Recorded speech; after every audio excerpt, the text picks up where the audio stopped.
Okay, here we go. Welcome to the coaches meeting. Today we have North Idaho Male Team Coach of the Year, 2019-20, and state champion in 2010-2015, Coach Mike McLean of Post Falls. Coach, thank you for joining us. Thank you for having me. Yeah, of course. So a little bit about the show. We have, different coaches on each week. And we just talk basketball. We wanted to kind of get away from, the current situation going on right now. And me personally, I wanted to just kind of give coaches somewhere where they can, they can listen, they can learn. I know that I have a lot that I want to learn, and hopefully other coaches out there will pick up some stuff from you as well. So thank you again for being on. So you've been at Post Falls now, if I'm correct, 12 years. Is that right? Yeah, I just finished our 12th season there at Post Falls. Okay.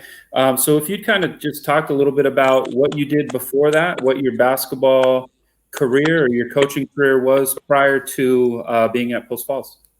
Sure. So I'm actually a Post Falls High graduate. I graduated in 1995. Okay. From there, I went to Eastern Oregon University. I played basketball at Eastern Oregon University. My final season of college basketball was the 99-2000. I came back. My degree is in exercise science, physiology. So I wasn't a teacher. So when I got back here to Post Falls, I decided to do the coaching route. Is where I kind of thought I wanted to do. I knew I didn't want to go into like the physical therapy, into the medical field. Sure. Kind of like being a student. I kind of like the hours that, teaching and going to school. So I went through U of I here in Coeur d'Alene. They have a online course at the time that you could get your certification. So I was able to pick up my PE K-12 Health 612 certification. And that first year back, actually Dave Stockwell, who was the coach at Post Falls at the time, reached out to me, and I kind of volunteered as much as I could with him that kind of first year while I was doing getting my certification to be a teacher. From there, I actually got hired like a week before the season started the following year. So that'd be like 01, 02-ish. Coeur d'Alene had an opening for their JV coach. So my wife found that. So I applied for that job, and I got that job. I just finished up my student teaching. I was actually doing my student teaching. I did my secondary in Post Falls School District and my elementary over in the Coeur d'Alene School District. So I kind of got on there, and like most coaches in the business, I was coaching football at the time. I did boys JV. I did some middle school basketball at the same time. There's a little bit of overlap, and I did track as well. So I was at Coeur d'Alene with Larry Bieber for 1 year. Larry stepped down actually the night of the banquet. Then I didn't at that time. I thought I was probably fired. Coming from all I knew was college. I figured we're all done, right? I didn't know how it kind of worked. The AD, Larry Schwenke, said, no, we'll keep you on. We're going to hire a new head coach. Kent Lease came in. Kent and I hit it off really well together.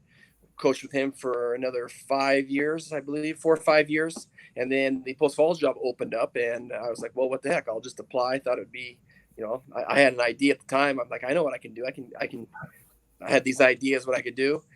Craig Christensen, our athletic director, took kind of a risk, that hired me at 29 with no head coaching experience to be a 5A boys coach, and I've been there since. It's worked out.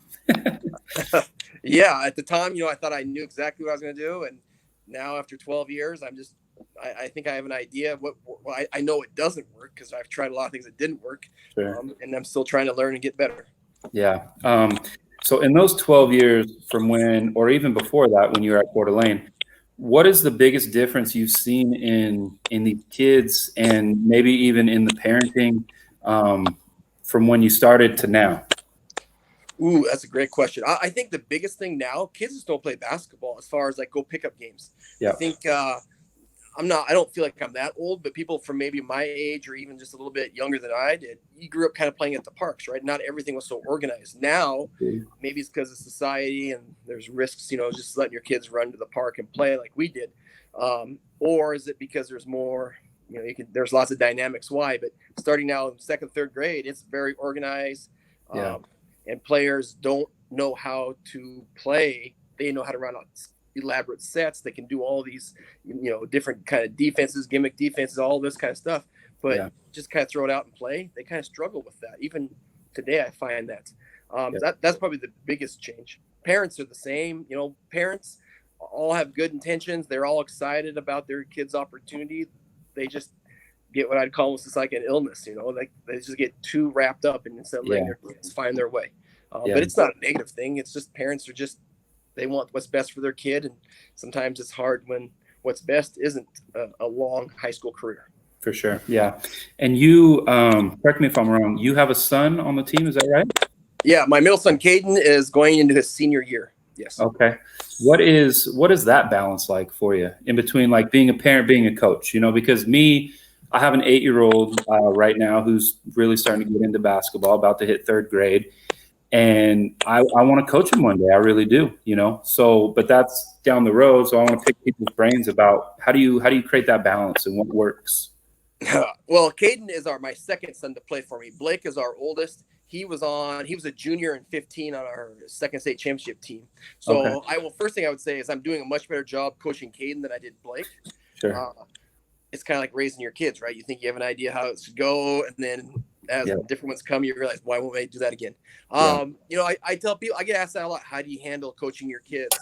And I always tell people it's the highest of highs. I mean, there's things you get to experience when you're coaching your son that you'll never experience if you weren't the head coach, right? But there's also the lowest of lows. I think to be a truly successful coach while you're coaching your own child at the high school level, you better have a phenomenal coaching staff that can run some interference. And I've been very fortunate. When Blake went through, I had a coaching staff that had no problems getting on him. And there are times that I just had to walk away because it's really hard. It's hard to play for your dad, and it's hard not to coach your kid to be your child, not a player. So I think the key is have a strong support staff.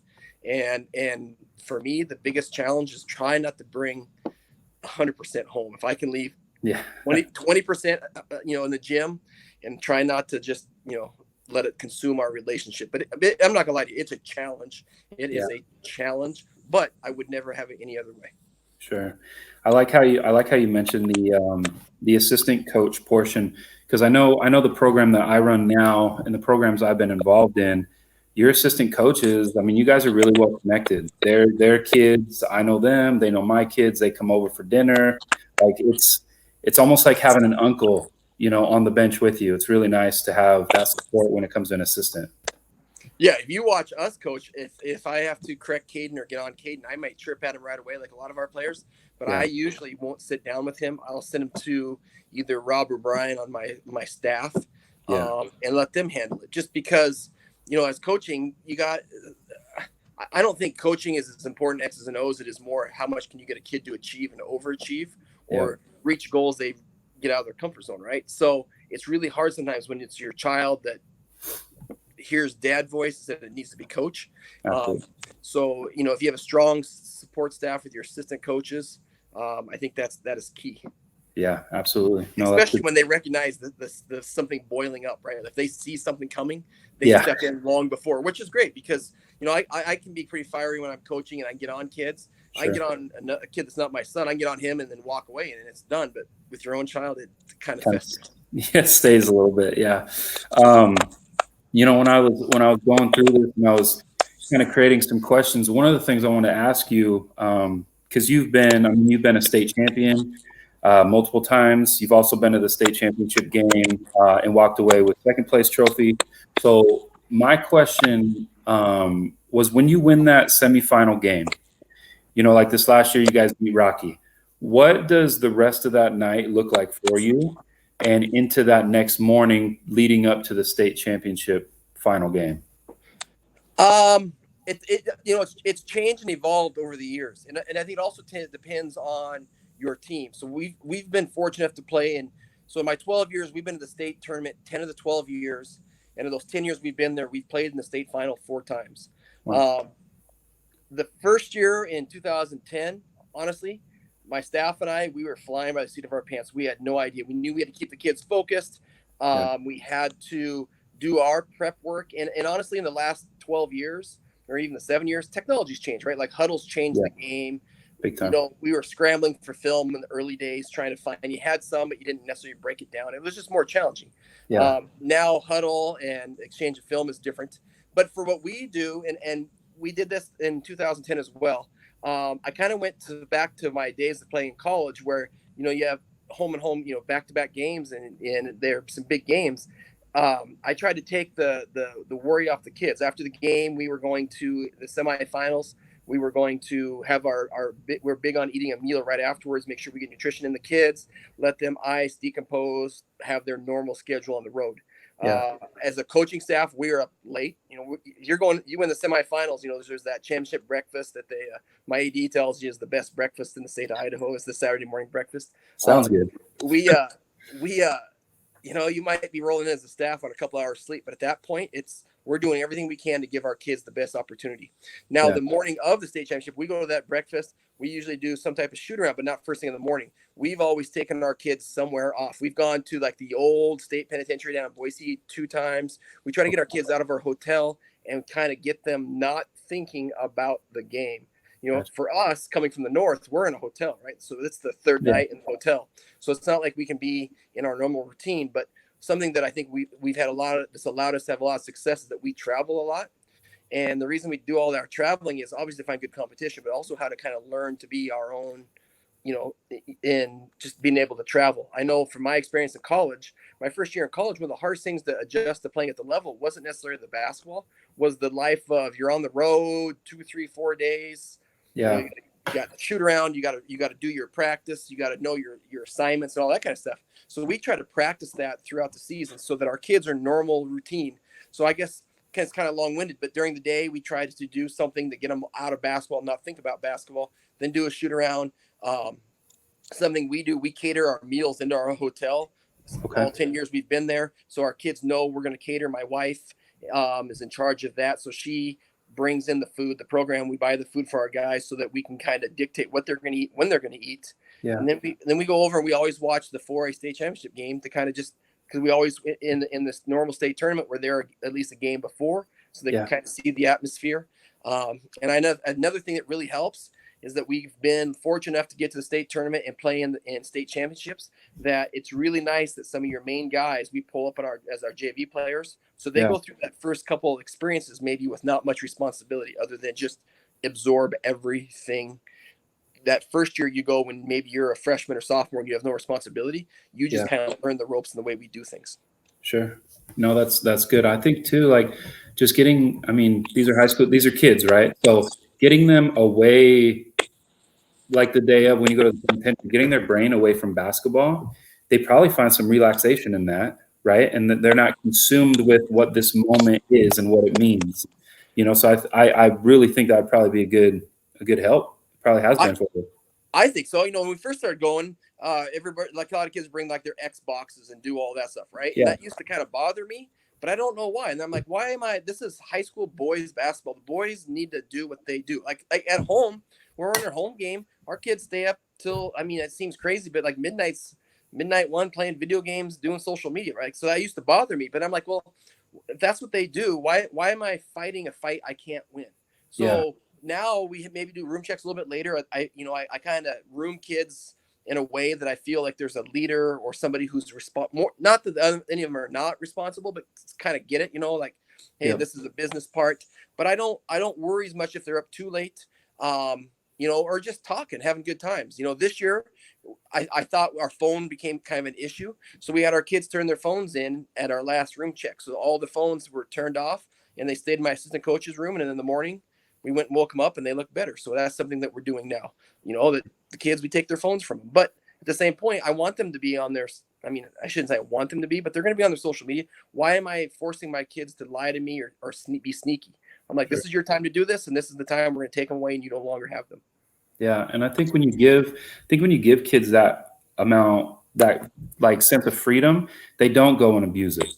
They're more likely to respond in a different way. I'm a believer that you have to kind of try the best you can to remember what it was like to be in their position. So for us at Nampa, we don't really practice too much on the weekends, just because I remember what my weekends were like when I was a high school kid, right? We have family things going on, or we play a Friday night game and I'm just tired. I don't want to wake up at 8 a.m. and go shoot, So we'll have the gym open. We give the kids the opportunity to come shoot if they want. But we don't run a whole lot of things on the weekends, just for kind of those reasons you were just talking about. Go be a kid. That's the biggest change for my career. When I first got to Post Falls, and part of it's changed. When I got there, I didn't feel like our fundamental levels were at the level as a program that I thought we needed to be to compete consistently. So, I mean, when I got the job, my biggest goal was to be a consistent winner at the 5A level. I looked at the programs back, when I started, there were Bora was just rolling, and I mean, they still are. Madison just rolling. Highland was always good. And then about that time, you saw like the Mountain Views and the Rockies started opening, Eagles, and they were always good. And I never wanted my program to be based on, well, I got a couple horses, so we're going to make a run and then we'll go back to being mediocre. Like, that was everything we do is based on what is going to be your legacy. Maybe you can't win a state title. Maybe the best you could be is you go to state and you lose 2. But for that team, your legacy was, hey, I achieved all we could as a group. So, everything we try to do is that way. So we started practicing. When I first got a job, we'd go 6 days a week. But in the last probably 5-6 years, we never go more than 5 days in a row. If we have a Saturday game, we may take Monday off. Because I agree with you. Kids have to be kids. Up here, we have a lot of our kids go skiing on the weekends with their family, and people are like, aren't you worried about being injured? And, a lot of the more, I don't know, old school or more traditional coaches like, don't ever ski. I'm like, why? Why don't you go with your family? I mean, in my opinion, somebody's basement on a Friday night is way more dangerous than a ski hill with your family. I mean, a high school parking lot, kids driving cars, that scares the hell out of me. Going out, doing something with your family or your friends in a semi-controlled environment, go be a kid, because the next time I see you, I want you to be mentally, physically, and emotionally ready to roll, because we're going to challenge you. Yeah, absolutely. And it's, it's not a crazy long season. It's not like college basketball where you're going 7-8 months, but it can be long. Those winter months can be long, especially during, the break times when all you have is basketball. You're not necessarily going to school. You're not teaching. It can be long. So getting kids' brains away from, that I think is a good thing. Now I know the IEL, the league you guys are in, you have Coeur d'Alene, you guys, of course, and then you got Lewiston and Lake City. And I know Lake City and Coeur d'Alene are pretty close to where you guys are at, but that Lewiston can be quite a drive. Having only those teams in your league, how do you go about scheduling? Because I know you guys are on that Spokane border. How do you guys go about scheduling, and how many Washington teams do you guys pick up in your schedule each year? Well, traditionally, since I've been going, we try to go to Seattle or Portland at least once a year in the regular season. We try to go there once. Sometimes we've gone twice. So in our 12 years, and we've also tried to go out. So we've been to Reno twice to play. And we've been to Las Vegas. We played in the Tarkanian once, and in fact, we're scheduled to go back this year. We'll see how that plays out. So we try to play. Like last year, I think we played as many games in Washington, in Washington as we have Idaho schools. Just depending on the year. Obviously, Spokane is, basketball is the premier sport in Spokane. Got GU's right there. Trickle down effect. That's where it's at. There's really good basketball in Spokane. There's also really good basketball in the Tri-Cities. Kennewick, Richland, and Pasco. Richland and Pasco, Richland High School and Chiawana High School and Pasco are traditional powers at the 4A level. They're always right there. So we play those guys on a very consistent basis, and we try to pick up Kamaikan, which is a really good 3A, as much as possible. Those teams that you got to develop relationship. They're hard. Some of those games are hard to get. And so you got to develop relationships in the summer with those coaches and over the years and give them good games. Now, having said that, those schools have the leverage. They don't need us as bad as we need them. So in a typical year at Post Falls, we play somewhere between we may only have 7 home games. We'll play a bunch of neutral site games because people, for whatever reason, was hard to get teams to come play us at home. Sure. So I could either throw a fit and make excuses or whatever, but then I'd be a hypocrite to my players, right? I tell them, don't make excuses, control what you can control. For us to go to a good game means we got to get on a bus and go. We're going to get on a bus and go. So that's what we do. Good. So I try to make our schedule as nasty and hard as possible. Good. Yeah. And then one of the things I want to touch on with that question, It's a big discussion piece down here, as I'm sure it is up there, about having a shot clock. And I'm originally from the Seattle area. I was a head coach at Auburn Riverside High School over there. So I actually had the shot clock. I had to coach with it. And a lot, some of the coaches I talked to down here haven't necessarily ever coached with the shot clock because they've always coached in Idaho. You guys kind of going back and forth, crossing that border or having a home game. What is the biggest difference playing without a shot clock, and how would you like to see it, or maybe not see it, come into Idaho? I'm 100% in favor of the shot clock. The game is so much better for the fans. It's so much better for the players. And as a coach, it's way better. Yeah. The perfect example of that is, in the last 8 years, we've played 3 possessions of zone at Post Falls. I'm not a big zone guy because there's no shot clock. With a shot clock, it is so our players grow up playing AAU in Spokane. So they're used to a shot clock from 3rd, 4th grade all the way through. We get high school, and now there's no shot clock, right? Yeah. Where up here, I find there's some coaches that are in favor of it, and probably it's probably 50-50 who are against it. Mm-hmm. And the ones that are against it talk about, well, the shot clock takes coaching out of it. I think the people that say that, in my opinion, have never coached with a shot clock or haven't coached enough with it, because the shot clock actually allows you to do more coaching. The ball gets deflected, goes out of bounds. You're on defense now. There's like 8 to go on a shot clock. You can bust out some type of matchup zone or different kind of zone.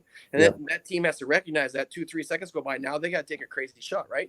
Or without a shot clock, the ball goes out of balance. Teams can back it out, and it's, they figure out what they want to do. And there's just, it's just not as, it's not where the game is today. Yeah. I don't know why you would be against it. I think you can get support for it. Here at our school, we've tried to get it to where maybe only 4A, 5A schools do it at the varsity level, only because they worry about, the reality is you got to worry about money, right? And it's not so much the installation of the clock, but you got to pay somebody to run it. You got to do all that kind of stuff. So, I think we should ease into it. I do think the Eastern Idaho and Southern, what we call Southern, the Boise Valley. Yeah. I'm not sure, like you said, a lot of people have never actually used it. So they don't even, I have a hard time people voting against that or being against that if you've never experienced it. If you were to ask our players, they prefer playing in Washington because of that. Idaho was a big step a few years ago. We're going to go 3-man mechanics. Well, I can tell you what, a shot clock would be more important than 3-man mechanics in my opinion. Yeah. But that's just where we are. And I think too, when it comes to the coaches, if you've coached in it, I haven't met anybody who's ever coached in it that was like, no, I don't want it. I want it taken away. I've never met. So those that are against it, I'm just assuming that you've never coached with it before, because it's basketball. To me, it encompasses basketball more than not having it for the reasons that you talked about. The 8 seconds, I'm going to go into a zone now and throw you off, and you have to recognize it and try and make a play out of it. So yeah, I agree with you 100% on that. I think just from a coach, we practice. We have things set in for certain times of the shot clock because we play in Washington enough. We work on it, and I'm talking to other coaches who are like, well, why would you do that? It's wasting your time because you're an Idaho school. And I'm like, well, not really. Let's say you're in the state tournament and there's 4 seconds to go. We run this play. I don't have to draw it up. This is a play that we already have been working on because we've used it. A few years ago at the state tournament, I can't remember, maybe like 3 or 4 years ago, we beat Boise at the buzzer with a back lob, and we called timeout. And during the timeout, basically, it was just to make sure our guys, we didn't draw it up. This is something that we worked on for into shot clock things on a semi-regular basis. So it really helps you to work on things like that, playing in the shot clock, even though Idaho doesn't have it. It helps us. So I think if we were to have it in the state of Idaho, people would like it. And with all the concern of rough play and fouling, you're down 10, 12 points with a few minutes to go in the 4th quarter. It doesn't have to become hack fest, free throw shooting competition because the team's got to shoot it, right? They got to shoot it. So you can, the game just has got a better feel. Yeah. And, at the 5A level, there's a percentage of the kids at the 5A level and 4A level and all levels, but some of the higher levels, they want to go on and play at college. Yep. You're doing a disservice if you're not allowing them to live in the life of what basketball is. Nowhere, I don't see anywhere in this country or in the world where they're taking shot clocks away. More and more going to the shot clock. No one's ever got the shot clock and was like, that's a bad idea, and going backwards. Yeah, exactly. I agree. I was reaching out to a couple coaches, questions that they would like to know, questions that I should consider. And one of the guys I talked to was like, you got to talk to Mike about his youth program. I was told that you guys run a pretty solid youth program up there. Your kids are prepared at a young age to come in and they know what Post Falls basketball is all about. So if you maybe touch on that a little bit, like what grade does your youth program start at? What do you want to implement into those kids so they already know coming into high school basketball? So I'll try to be as brief as possible. But yeah, when I was coaching at Coeur d'Alene, we were playing some of those Tri-City schools, and Chiawana and Richland were the two schools who my own child, Blake, our oldest, when I was coaching there, he was like in third, fourth, fifth grade. So we would go on the weekends and take him to the AAU circuit or the local one up here in Eastern Washington and even in Seattle. And I keep seeing these, we'd go to these hotels and there were these whole AAU, I don't know, you call them like a program that I started asking, like, where are you guys? Like, they were called the Bombers, and I can't remember what the Blaze, maybe Tri-City Blaze. And I'm like, what are you guys? So I just started asking these parents because they were all really good and fundamentally sound. And if it didn't matter what grade you went to, you saw. Well, They were like, well, we're just a feeder program for Richland High School and Chiawana. And they're like, this is what we have to do to have consistent success. So when I got the job at Post Falls, I got in touch with a couple guys here in town who were kind of running a couple AAU programs. That these were guys that I knew basketball, didn't have some agenda. They weren't going to just try to win at all costs. They wanted Post Falls to be good. So we kind of sat down and they already had the name Rebels, which I don't know if you just know anything about Post Falls, that just kind of fits with what we do. Right. And those of us that were the two guys that were working with me and my staff, we are all roughly the same age. So back then that would have been like when Duke and the Running Rebs, right? When Tarkanian were having their games and either you were a Duke fan or UNLV. So I guess, where who we rooted for. Sure, but anyway, we just kind of did the Rebel program, and we started, maybe third grade, fourth grade. We try to have two teams at every level, and those teams will sometimes practice together. But basically, I'm a really big believer in positionless basketball. I don't care if you're 5'4" or if you're the tallest guy we've had is 6'7". You have to be a basketball player. So we start teaching the fundamentals: dribbling, passing, shooting, footwork, and then man-to-man defense. Be able to guard somebody, understand how to guard. So we would go to these tournaments, and obviously each class is different. Some classes just have naturally more talent, and they would maybe go to some bigger tournaments. But we would work with those teams, and we help them get gym time and have uniforms set up for them for the, everyone wearing the Rebels uniform. And then when we go to these tournaments out of town, we would try to all stay in the same hotel. So you could have like 6-7 Rebels teams. And basically we were going to just kind of what we call Post Falls and just overwhelm them, go to this tournament and just do it. And all those coaches, I would meet with those coaches, or the guys who are helping run it would meet with these coaches, and they would run our basic things that we're looking for. And the biggest thing we preach to them is we could care less if you win any tournaments at the third and fourth grade level. I mean, obviously we want to win, but are you getting better? Are you getting better? Are you getting better? And then by the time they get into 7th, 8th grade, we start to kind of pare them down maybe to one team, getting a little more competitive. We're having those guys really running our basic system.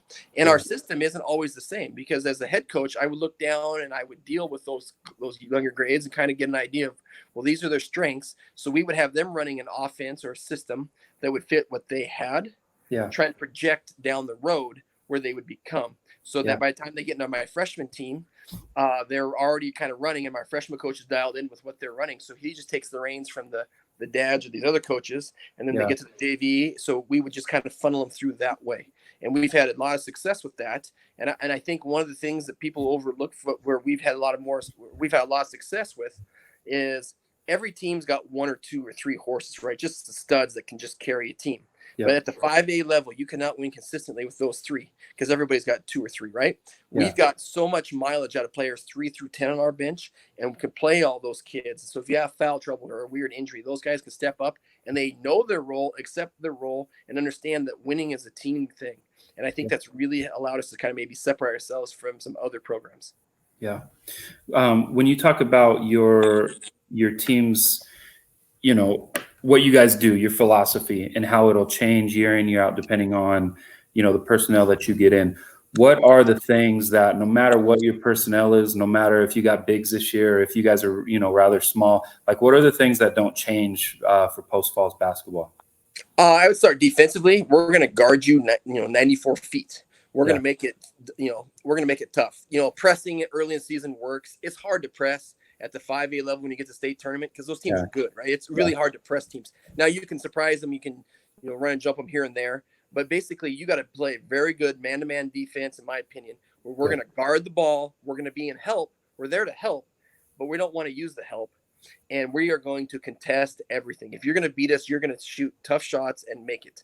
I don't think we're afraid to lose. If we were afraid to lose, or if I was afraid to what my record was, we wouldn't schedule who we've scheduled over the years.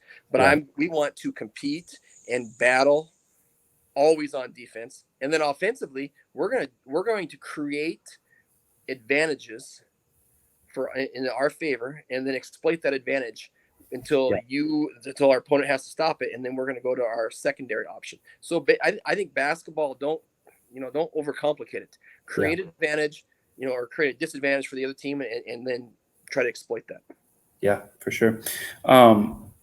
When you talk about pressuring the ball, the full length of the court, are you out denying, the next pass? Are you guys in lanes? Are you guys more in a gap situation? What are you doing off the ball?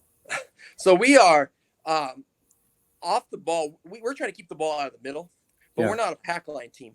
We're not going to we're not going to get out and deny too much. I think it's really hard, especially good guards. If you're out denying, there's nothing harder in basketball, and the rules are skewed to the offensive player. If you're a good ball handler, you can cross this over, do whatever. You put a hand on them too much, it's a hand check, right? So we got to be in good help. We're going to take away gaps. We're going to try to keep the ball on one side of the court. We're not going to dictate what side. If we're that much superior than the team we're playing, we'll dictate to what side. But basically, we want to keep the ball on one side of the court, make you battle. We're going to try to take away your first option. We're going to work real hard to take away your second option. And if your third option beats us, so be it. I mean, I just think high school season's short. High school kids, it's called boys' basketball. It's not men. It's the attention span. I'm dealing with 16-year-olds sometimes. Yep. Keep the ball in the court. Is your man scoring? No. Is your man rebounding? Is your man getting rebound? No. Well, then you probably did your job. Keeping it simple. Yeah. So when you go into a game situation, and let's say you're scouting your opponent, and first half doesn't go the way you want it, how quick are you to scrap that and move on to plan B? Are you, is it a halftime adjustment? Could it be during the middle of during a timeout? Like, how quick are you to scrap what the plan was and then just kind of go off of what you're feeling, what the vibe is of the game?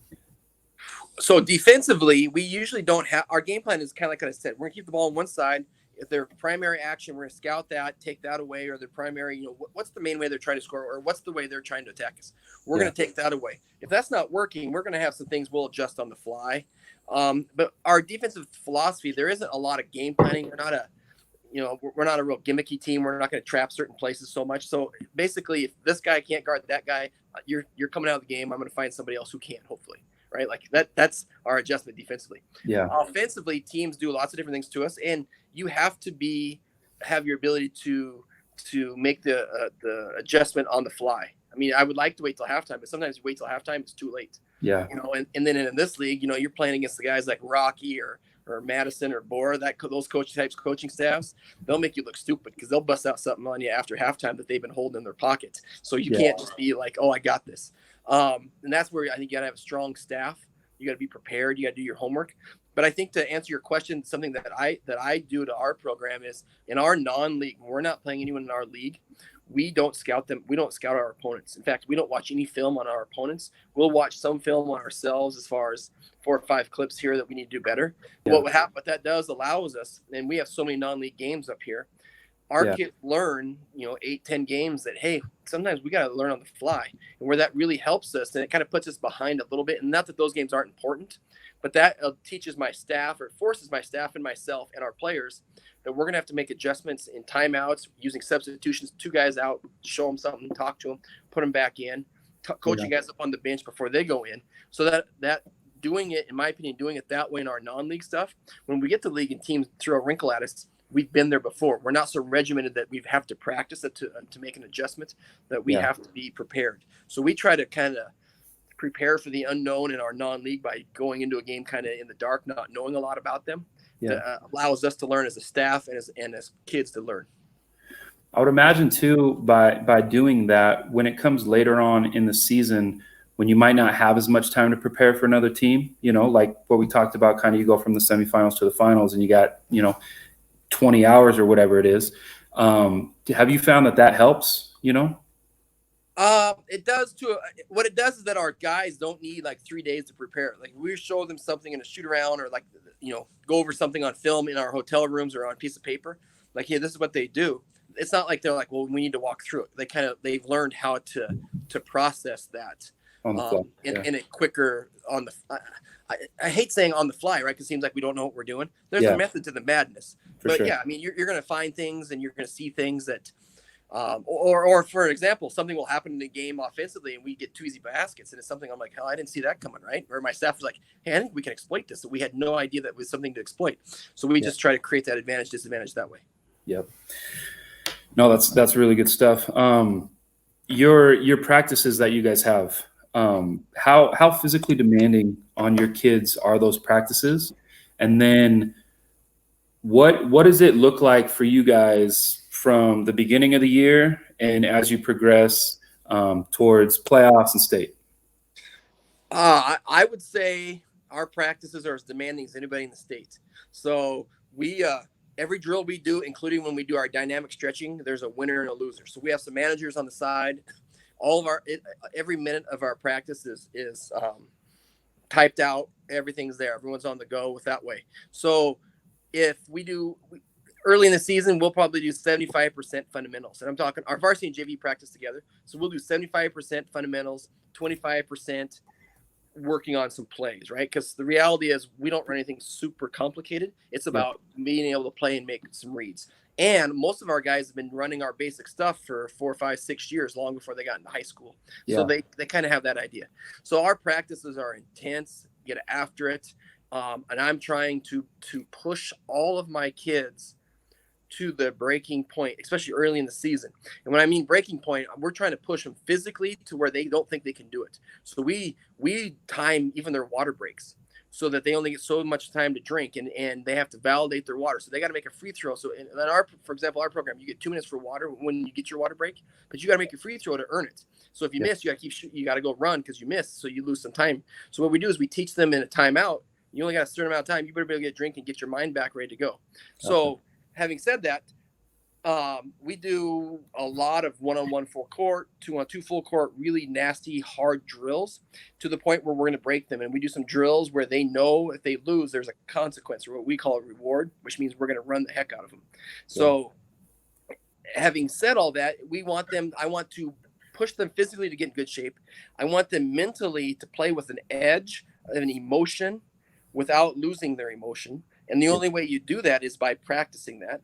And then emotionally, there are times when they know they can't win the drill. They know there's going to be a very negative consequence, meaning they're going to have to run or do something they don't like. Yeah. And even though they know it's against them, they still have to learn to compete. So we try to push them mentally, physically, and emotionally every practice all the way through the season, all the way up to the state tournament. We've had hard practices the day before a state championship game if I felt we needed it. So to answer your question, we go from 75%. By the time we hit league, we're probably down to 60% fundamentals. I'm talking dribbling, passing, footwork, shooting, layups, basic stuff. We get to the state tournament. By the time we're in the state tournament, we're still doing 50% fundamentals. And then we're working a little bit on our timing and doing a lot more shooting. I'm a firm believer of you have to be fundamentally sound.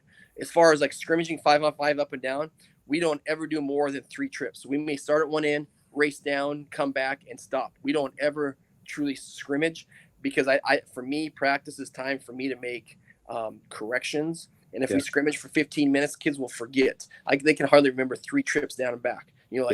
Start one and go down and back. So during the game, I rarely ask my kids, what are you doing? I ask them, what are you seeing? If you can't tell me what you saw, then I didn't do a good job coaching. So I tried to eliminate all of that in games, being frustrated with kids in games by practicing to take the shots, to do the motion that I want to see.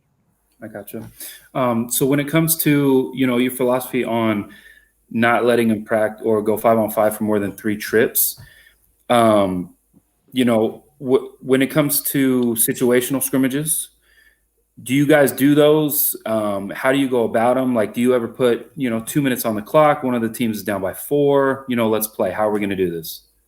I don't do 2 minutes. The most we'll ever do is like 40 seconds. Okay. So, but we'll do a lot more 8 seconds, 4 seconds, 3 seconds. What do we need to do? And we will practice some of that defensively too, right? Like, what do we do defensively to make a team, if we're up, 9 points or 10 points with 2 to go, we'll work on how do you defend when you're up, not that we're, fouling kills, this clock stops. We don't want to give up a quick 3 or a quick layup. How can we kind of change our defenses that way? So we'll do situational stuff like that. But 2 minutes, for maybe it's just me or our program, we don't ever work on 2 minutes at a time. We may play perfect defense, a drill we call perfect defense, where they have to play 3 minutes of not clock time, but of actual time with a stopwatch, perfect defense for 3 minutes, like in a 3-on-3 or 4-on-4 setting. Okay. But I have just found over the years in my experience that we do shorter segments because that seems like when you really need it in a game. Yeah. No, that's good. One of the things that I like to, pull from different coaches just to kind of mix it up and keep it fresh for my team, at least, is different drills when it comes to conditioning. I've pulled a lot of good stuff from, people I went to school with because I have a degree in exercise science as well. So there's been a lot of people I went to school with, basketball minds, that have really good outlooks on, the conditioning of kids. So what are one of the conditioning drills that you really like that you've been doing for a while? It's kind of like one of your go-tos you do every year. Well, we don't ever run lines for like conditioning. We just drill it. I think the number one drill, and if you ask any of my players, they would say they think it's crazy, but we play one-on-one full court all the time, where you have to be in contact with a guy and you have to be able to have your hand on him at all times. We play a lot of one-on-one full court. Losers run if they can't win, and not only when they lose, they have to come tell me they're a loser, which you don't ever want to tell your coach that you're the loser before you go run, right? So there's that psychological push them. We do a lot of 1-on-2, where there's one offensive player and 2 defensive players, and the offensive player, you got to score. It's kind of almost like a cutthroat type game where there's the 3 of them and one will be the winner and there's 2 losers, right? And then they have to go run. So we do a lot of that kind of stuff. I believe in a lot of running and full court stuff where you're dribbling the basketball, because my experience is the better that you dribble, the better shooter you are. Touch is touch, right? If you can dribble well, you usually can shoot well. You can pass well, you rebound well. People with good hands can do that. And if you have bad hands, well, you better fix it, right? Because that's just what you have to do. So those are the things that we try to do. We'll do some one-on-one in our gym, and we have a pretty good sized facility where there's really no out of bounds. It's the entire gym. So we're going up and down pretty dang hard. So we'll do up to like 30 minutes at 8 minutes at a time. So you'll play 8 minutes one-on-one with somebody, losers run real quick, you back on line, and you go again and again and again. So that's kind of how we condition. Always basketball specific. That's good. Yeah. And where I'm at here, we'll go into the city. There's, kind of going back to what we talked about earlier. You go to the city or in more metro areas, kids play a lot more basketball in the courts, right? They play that kind of style. And I think you can learn so much from that. I think here where we are, kids are still playing enough one-on-one. It's all 5-on-5 AAU stuff. So I think one-on-one teaches you what you can handle, what you can and can't do, where are your strengths, and defensively it teaches you to, hey, I can't take away this guy's everything, but I can take away his first thing. So I'm a huge proponent of one-on-one. Just makes you a better defender and offensive player. One-on-one, there's no excuse, right? There's no officials. We call it gentleman's agreement. You decide what's going to be a foul, what's not a foul, and you just work through it. Yep. No, and I know for me personally, my game got into a different place when I was in high school and college, when I became a better one-on-one player, because your defense guarding the basketball, which is a humongous part of the game, your defense improves without even knowing. You're just playing basketball, right? But your defense is getting better. Your skill set's getting better in terms of dribbling and stuff like that. Yeah, one-on-one can definitely build people's confidence too. So no, that's we work on we do a lot of make it take it, right? Which is maybe a little old school terminology, but hey, if you can't stop somebody, you don't get to play, And my experience is when I first got to Post Falls, everybody was like, well, I got help here and there. And I'm like, well, help's like life insurance, right? You don't want to use it. It's there, but you don't want to use it. Yeah. No, that's good. A couple more questions here for you, Coach, and then I'll let you go. You guys obviously make the state championship game last year. You have an outstanding player in Colby Jeanette, who's now he's gone. What does Post Falls basketball look like coming back this year? How are you guys looking? Well, we'll have we're losing Colby, who's a 4-year varsity player That's a big loss. But we've replaced those kids before. We have a lot of myself, my staff, but more importantly, our players have a ton of confidence in the program, right? We've lost all-state kids before. Before Colby, we had, a Jake Fennings who, was as good as there was in the state. And before that, we had a Max McCullough. So, and you go all the way back to Sean Reeds and Marcus Colberts and those kinds of guys that we've had. Kind of like I said earlier, everyone's got a few horses. It's those other guys. So this summer, nothing's changed for us. Our expectations are the same. We expect to compete and battle every possession of every game that we play this year. We have some guys that can really play basketball coming back. We have some guys that can shoot it. We got some guards that can break you down off the dribble. We got some bigs that can score in a variety of ways. And we're just gonna try to outwork everybody. I think basketball is a microcosm of life. The harder you work and the more you're willing to grind and the more you're willing to sacrifice, the more successful you're going to be. And that might not be the way of social media in the world anymore, but the reality is you got to work and you got to grind it, and nobody owes you anything. So if you want it, go get it. Yeah. And that's one of the things that stood out about you guys. And it wasn't even, for me, it wasn't even the season. When I watched a couple of you guys' games, it was last summer. You guys were playing in a tournament at Rocky. And that I noticed how hard those kids work coming off the bench. You guys all, you seem to have one kid that stands out. Like you said, when it comes to even before Jeanette was Jake Fennings, he was unbelievable basketball player. He just stood out, right? Just because of who he was, how big he was, his hair, just stands out.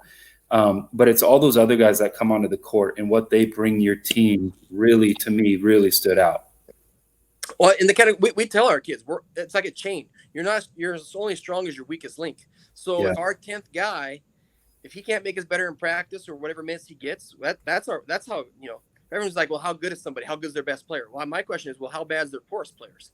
Those are the ones that you can tell how, that's the reality. But our expectations are the same. It's the same that we had 12 years ago. Our kids are more skilled now than they were 12 years ago because maybe they've grown up with a certain expectation. But,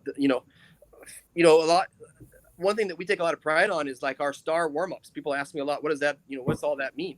That means a lot to us because you only get to wear the stars when you're a varsity player. And the one color star represents everybody who ever played Post Falls before you, and everyone else is the star that's coming behind you. So don't do anything, don't do anything to embarrass the guys before or after. We're not a one-star team. We are Post Falls. So we're gonna grind and work hard. And if you get beat, you don't make excuses for it. And if like this year we run into a very, very special individual in Austin Bolt, who I thought we were prepared, and he plays one of the best games he's ever played at the biggest moment. What do? You're like, hey, we got beat by a heck of a competitor. Yeah, for sure. Quickly, what is the star warm up that you guys do? Well, it's if you see us when we come out, our star warm ups is you'll see it's a bunch of stars across our chest, and it just says Post Falls in the back. So those stars, one color is orange or the other one is white or black, depending on what color warm up we're wearing. So we preach to our kids that, we don't have one star. We don't put our names anywhere on anybody else. It's about the program. The strength is in the program. The legacy. What is going to be your legacy year 1, 2, 3, or 4 years as a Post Falls player? Because trust me, there are guys before you that were a hell of a lot better than you were. And there's going to be guys behind you that are going to be better than you. So we don't beat on our chest. It's not about us. There's not one big star. It's about the program. We don't do anything to embarrass the program. We don't do anything to show ourselves up.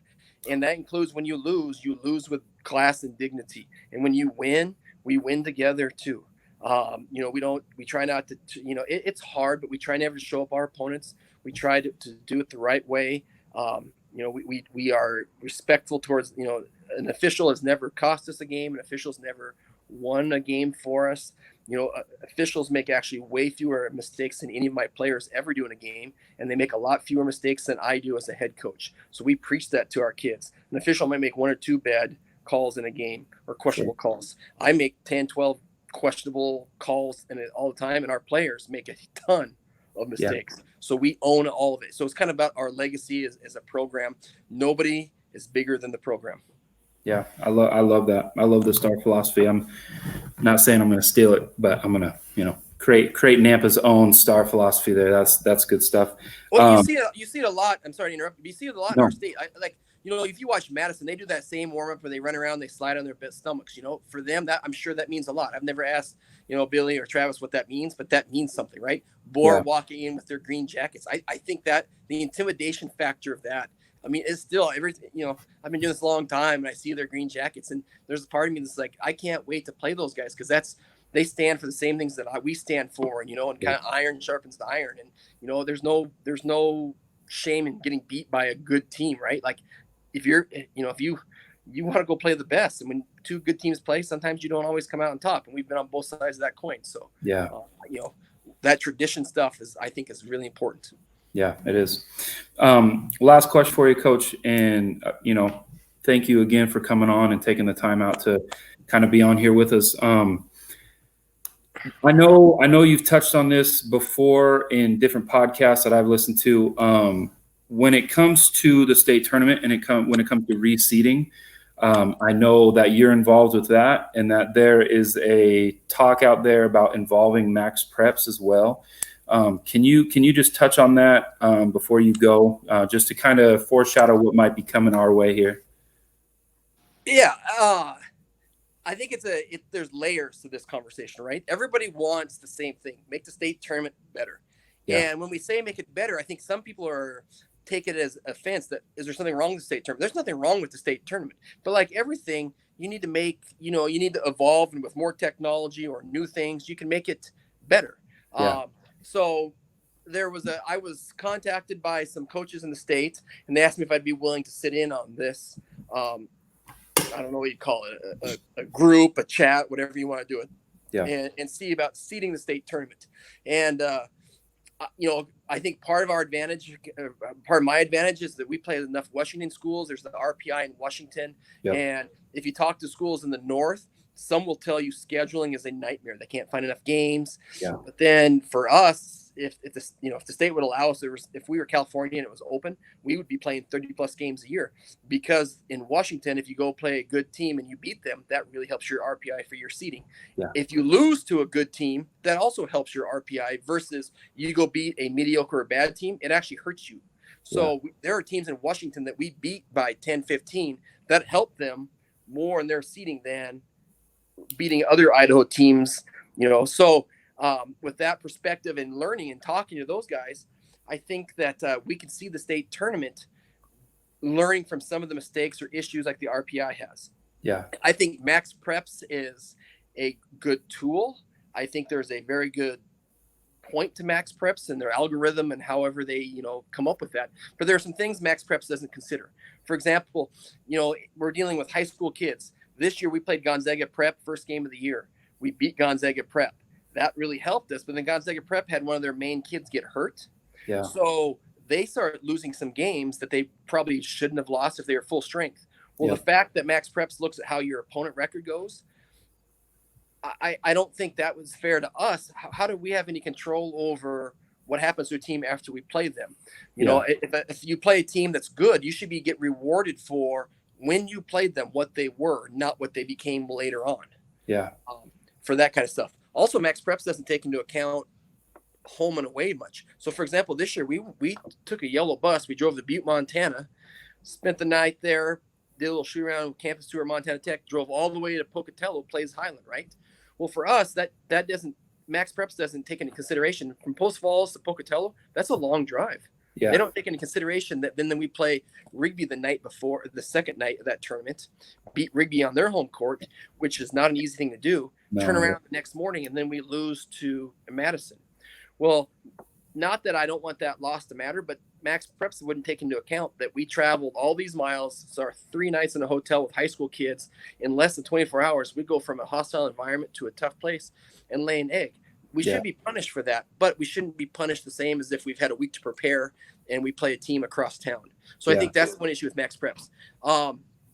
I do think that in my experience in the state tournament, I'm a believer that if the coaches got together and had a call or a talk, kind of like we're doing now with all these different ways we can meet, you can't lay out your resume and see the state tournament based on who you are and coaches kind of talking it through. Now, I have no experience other than the 5A boys, but in my 10 years of the state tournament, I am am convinced, and talking to the guys that you see at the state tournament, if you're talking about the Rockies and the Boars and the Rigby's and those guys, there's enough respect and there's enough knowing who each other are to be like, I don't think you have to get the 1 seed perfect. I think it's very easy to get the 2 best teams away from one another. Sure. I think you get the 2 bottom teams where they need to be. Yeah. Those teams in the middle, then you have some wiggle room. Hey, these guys have played each other 4 times this year, 3 times this year in the regular season. Even though that 5 seed might be better than the 4 seed, if we could put them where they don't have to play each other, they play an Eastern or a Northern team. Because at the 5A level, the SIC, they just cannibalize each other, right? They don't need to play that. I think you could talk it through, and I think we could come up with a state tournament that's a fair state tournament for everybody. Because what we have right now, when we're playing our district championship game and Rocky and Boar were playing their district championship game, the 2 seed was going to have a way better draw, in theory, than the 2 1 seeds. Yeah. So that's just kind of my 2 cents. I think we can walk it through and talk about that and talk about like adults and professionals. Yeah. And see the state tournament. And my first year at Nampa, we were in the 5A as well, and that league is tough. It's the Big East back when all those teams, all those good teams were in the Big East. It's a different monster every single night.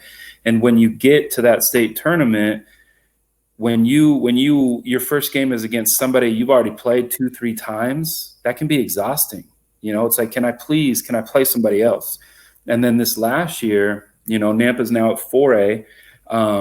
The state tournament had Preston and Middleton, who everybody at the 4A level knows, and this is no disrespect to CUNA or to Moscow, but it was Preston and Middleton all year long, 1 and 2. And then they line up, meeting in the semifinals, and it's a 1-point game to decide who goes to the championship game. I think coaches around the state want to see those type of things get corrected, because that Middleton team that was 1 point away from maybe winning the state title, those kids didn't get to experience the Idaho Center, like the 5As get to experience, or like Preston got to experience. So I think that's kind of what, they're trying to get away from a little bit and create those matchups actually in the Idaho Center. I totally agree. And I don't want to speak for Bora, but the fact that Bora didn't have to play us or Rocky the semifinal night, there's an advantage to that, because I've been on the other side. We've got to state tournament, the title games, where we didn't have the first game wasn't such a grinder, the second game. Yeah. And I think it's actually, your example is a bigger issue below the 5A level. The 5A level, very rarely is there big blowouts or big mismatches at the state tournament. But at the 4A level and on down, there's typically 1, 2, maybe 3 powerhouse teams. So your scenario, I think, is even more of an issue at those lower levels, where I think where those coaches can talk it through. We don't have to. If you listen to people in the state, they'll talk about, well, football seating that doesn't. I think football is an outlier. I think we need to look at the wrestling, the way they do it in wrestling, and the way they see that versus common opponents. And I also think, something you think about seating is experience. If you have a team that's got 8 kids back from a team that wins the state tournament, experience is huge. But sometimes you see in sports where they don't value the experience as much, but everywhere else in life, experience really matters. So I think we could seed it that way, and there's many layers to this, and I think doing a Zoom type or whatever format you want, and lay out your resume. There's no cost to this. It doesn't cost ISHAA anymore, because at the end of the day, it's a business, and it's expensive to rent these facilities like the Idaho Center. They got to make money. The ISHAA, they do a phenomenal job, but it's a small staff. We're not a state that's got 30 people in it, right? There's just a few people grinding hard every day to try to make Idaho sports special, and they do. So I think we come up with ways to make it easier for them. I'm all for that. Even if it's a little more inconvenience for a coach, right? Like a Zoom. I think it'd be crazy to say, well, us coaches need some time off. If you're a coach of a team going to the state tournament, there's no time off. Your time off is after the season, right? So if I got to be on another hour Zoom meeting, it's not like I'm going to be sitting around thinking about my vacation, right? You're preparing anyway. So do it. For sure. Coach, I appreciate you being on. I know anybody who's, watches this, they're going to get a lot out of it, just like I did. So I appreciate you taking the questions and us going back and forth a little bit. Yeah. And when I first got into this, I had some coaches I reached out to. If anybody ever wants to reach out to me or, come watch, a practice or see what we do, everything we do is out in the open. You can come, you can come watch us do a shoot around before a state tournament and see how we do that. I mean, it could be the shoot around before a state championship game. If you're a coach and you want to come see what we do to prepare, I mean, we are completely transparent, because at the end of the day, there's not a lot of hidden stuff. It's just about who executes and who's fundamentally sound. So again, if anybody wants to reach out to me, I like talking hoops. We can, do film or whatever. So I always try to throw that out there, because I still love to pick the brains of the guys who know what they're doing. Yeah, for sure. Appreciate it, Coach. Thank you very much. All right. Thank you. Talk to you later.